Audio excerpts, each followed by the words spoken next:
जय सिया राम भक्तों, आपका दिन शुभ और मंगलमय हो।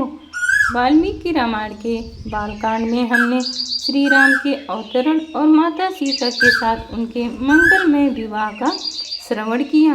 आज हम रामायण के उस अध्याय में प्रवेश कर रहे हैं जो हमें कर्तव्य, त्याग, पितृभक्ति और भाई के प्रति अथाह प्रेम का पाठ पढ़ाता है, और यह है अयोध्या कांड। आइए हम सब भगवान श्री राम के चरणों का ध्यान करके इस अयोध्या कांड का कथा का श्रवण करते हैं। श्री राम के विवाह के पश्चात अयोध्या में चारों ओर सुख और शांति का वास था।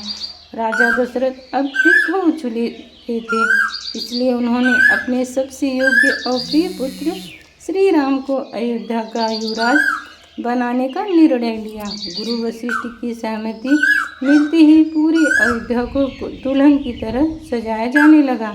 नगरवासी अपने प्राण प्रिय राम के राज्याभिषेक की खबर सुनकर खुशी से झूम उठे, परंतु यह हर्ष देवताओं को चिंतित कर रहा था, क्योंकि रावण का अंत राम के वन जाने पर ही संभव था। तभी रानी कैकेयी की दासी मंथरा, जिसकी बुद्धि सरस्वती जी ने फेर दी थी, दौड़ती हुई कैकेयी के पास आई। मंथरा ने कैकेयी के मन में ईर्ष्या और असुरक्षा का विष घोल दिया। उसने समझाया कि यदि राम राजा बने तो कैकेयी और उनके पुत्र भरत का अयोध्या में कोई मान सम्मान नहीं रहेगा। मंथरा के बहकावे में आकर माता कैकेयी को भवन में चली गई और अपने सारे आभूषण उतार फेंके।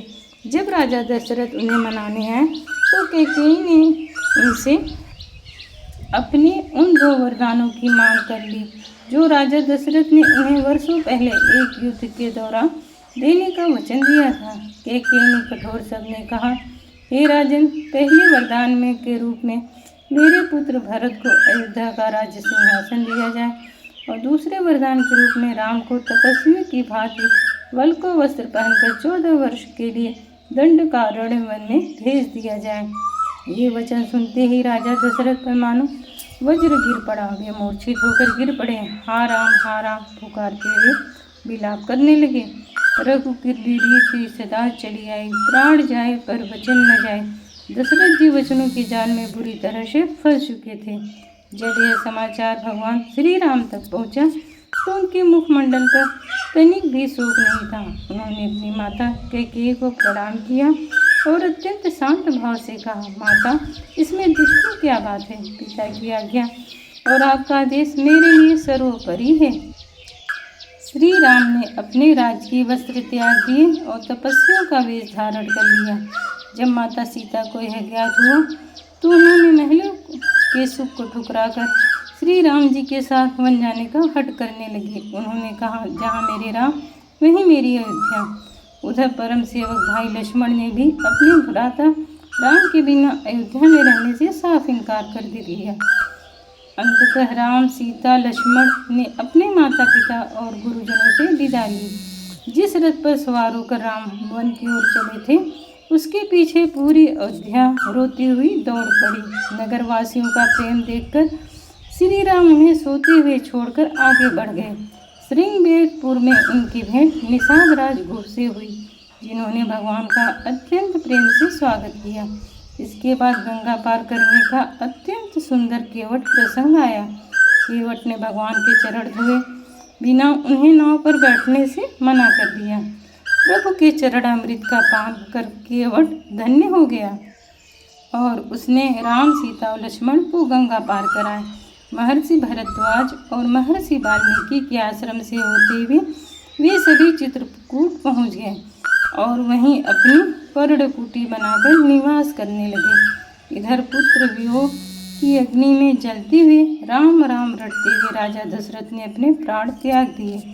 पूरी अयोध्या अनाथ हो गई। उस समय भरत जी अपने ननिहाल कैकेयी देश में थे। जब भरत जी अयोध्या लौटे तो उन्होंने माता कैकेयी के षड्यंत्र और राम जी के वनवास का पता चला तो उनका हृदय क्षोभ और ग्लानि से भर गया। उन्होंने राज सिंहासन को ठुकरा दिया और अपनी माता कैकेयी को अत्यंत कठोर वचन कहे। भरत जी ने कहा, मुझे वह राज कभी स्वीकार नहीं जिसकी नींव मेरे बड़े भाई के वनवास पर रखी गई हो।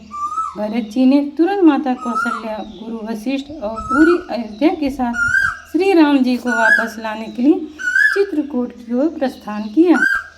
चित्रकूट में जब भरत जी ने तपस्वी वेश में श्री राम जी को देखा तो वे उनके चरणों में गिरकर फूट फूट कर रोने लगे।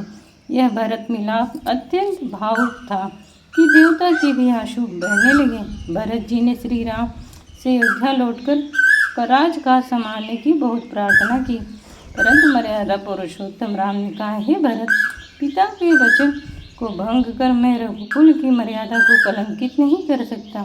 14 वर्ष से पहले मेरा अयोध्या लौटना संभव नहीं है।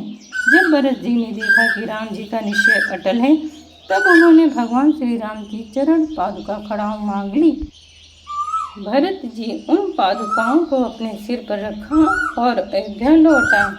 उन्होंने वे पादुकाएं राज सिंहासन पर रख दी और स्वयं एक तपस्वी की भांति अयोध्या से दूर नंदी ग्राम में रहकर एक सेवक के रूप में राम जी के नाम पर राज्य चलाने लगे। और यही त्याग, प्रेम, तपस्या, मर्यादा की चरम सीमा को दर्शाता है। रामायण का यह अयोध्या कांड अब विश्राम लेता है। जय सिया राम भक्तों।